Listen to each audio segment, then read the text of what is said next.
Olá, povo de Deus!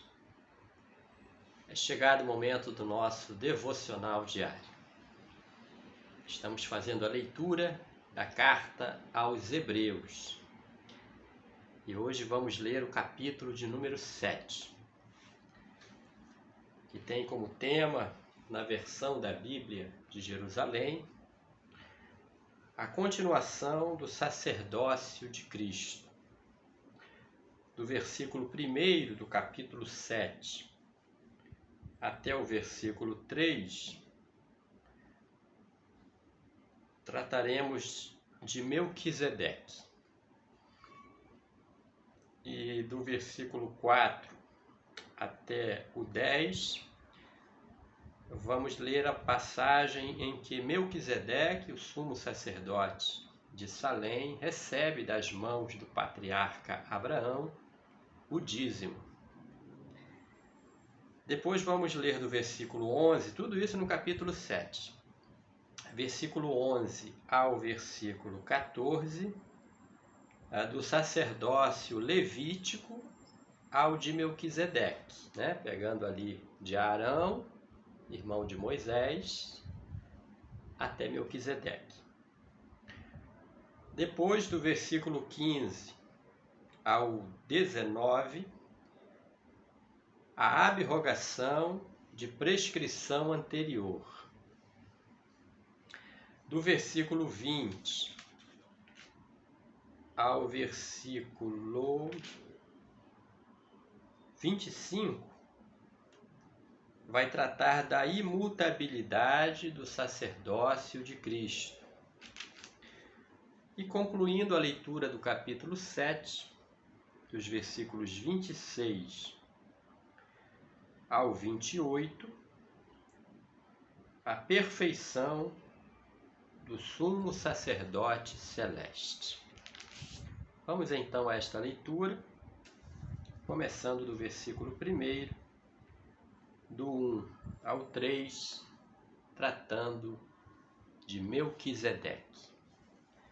Diz assim: Este Melquisedeque é de fato rei de Salém, sacerdote do Deus Altíssimo. Ele saiu ao encontro de Abraão quando esse regressava do combate contra os reis e o abençoou. Foi a ele que Abraão entregou o dízimo de tudo. E seu nome significa, em primeiro lugar, Rei de Justiça, e depois Rei de Salém, o que quer dizer Rei da Paz. Sem pai, sem mãe, sem genealogia, nem princípio de dias, nem fim de vida.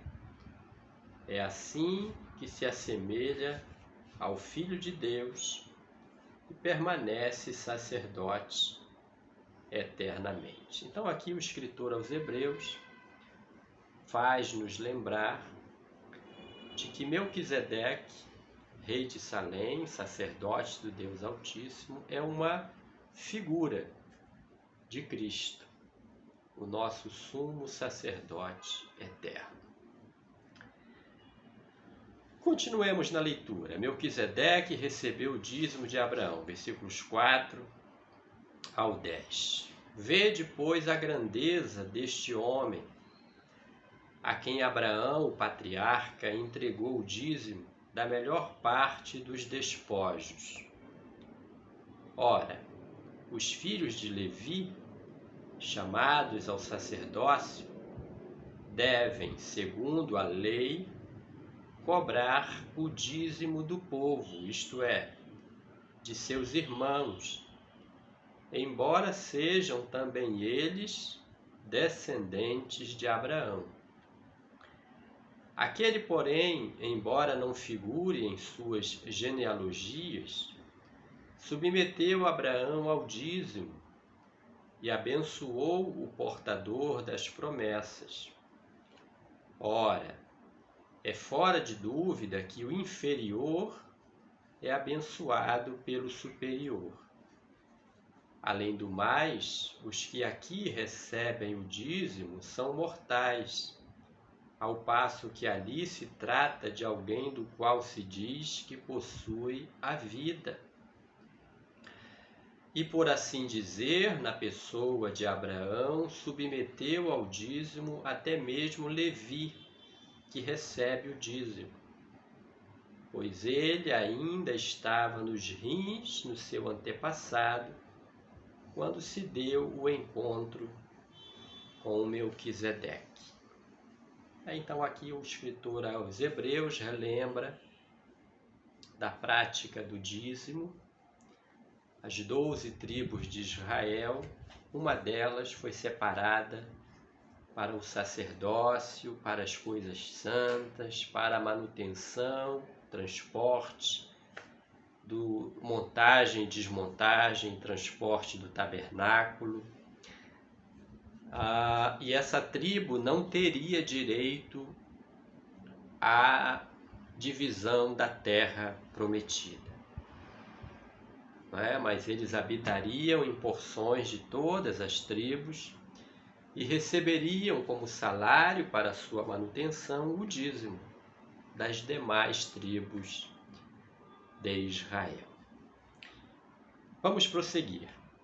Versículos 11 ao 14 do sacerdócio levítico ao de Melquisedeque. Portanto, se a perfeição fora atingida pelo sacerdócio levítico, pois é nele que se apoia a lei dada ao povo, que necessidade haveria de outro sacerdote, segundo a ordem de Melquisedeque, e não segundo a ordem de Arão? Mudado o sacerdócio, necessariamente se muda também a lei. Ora, aquele a quem o texto citado se refere pertencia a outra tribo, da qual membro algum se ocupou com o serviço do altar. É bem conhecido, de fato, que nosso Senhor surgiu de Judá, tribo a respeito da qual Moisés nada diz quando se trata dos sacerdotes. E aqui é uma peculiaridade, que Jesus, assumindo a condição de nosso sumo sacerdote eterno, que intercede pelos salvos perante o Pai, não é da linhagem de Levi. Mas aqui devemos entender que antes que Levi existisse, antes que Judá existisse, antes que Jacó, Isaac, Abraão, antes que Adão viesse a ser criado, Jesus era. Ele era, ele é e ele há de vir. Ele não tem princípio nem fim. Então é indiferente ter ele nascido de Maria, desposada de José, sendo eles da tribo de Judá. Amém? Prosseguindo. Versículos 15 ao 19, a abrogação de prescrição anterior. Diz assim: mais claro ainda se torna isto quando se constitui outro sacerdote, semelhante a Melquisedeque, não segundo a regra de prescrição carnal, mas de acordo com o poder de vida imperecível. Pois diz o testemunho: tu és sacerdote para sempre, segundo a ordem de Melquisedeque. Assim sendo, está abrogada a prescrição anterior, porque era fraca e sem proveito. De fato, a lei nada levou à perfeição e está introduzida uma esperança melhor, pela qual nos aproximamos de Deus. Então aqui o autor fecha a questão onde a profecia é dada a Cristo, ao Messias, ao ungido de Deus, nesses termos: tu és sacerdote para sempre, segundo a ordem de Melquisedeque. Prosseguindo na leitura, estamos no capítulo 7, versículos 20 ao 25, a imutabilidade do sacerdócio de Cristo. Isto não se realiza sem juramento. No entanto, não houve juramento para o sacerdócio dos outros. Para ele, porém, houve o juramento daquele que disse a seu respeito: o Senhor jurou e não se arrependerá. Tu és sacerdote para sempre. Neste sentido é que Jesus se tornou a garantia de uma aliança melhor. E além do mais, os outros tornaram-se sacerdotes em grande número, porque a morte os impedia de permanecer. Ele, porém, Jesus, visto que permanece para a eternidade, possui sacerdócio imutável. Por isso é capaz de salvar totalmente aqueles que por meio dele se aproximam de Deus, visto que ele vive para sempre para interceder por eles. Glória a Deus. Esta parte é bem explicativa, né?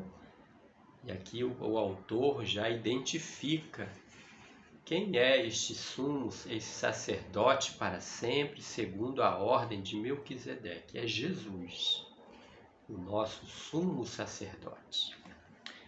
E concluindo a leitura do capítulo 7, lendo os versículos 26 ao 28, a perfeição do sumo sacerdote celeste. Diz assim: tal é precisamente o sumo sacerdote que nos convinha, Jesus, santo, inocente, imaculado, separado dos pecadores, elevado mais alto do que os céus.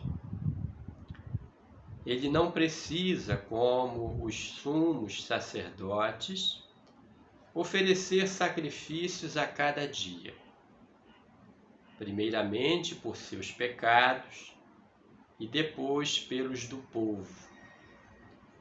Ele já o fez uma vez por todas, oferecendo-se a si mesmo. Aonde? Na cruz. A palavra do juramento, porém, posterior à lei, estabeleceu o Filho, tornando perfeito para sempre.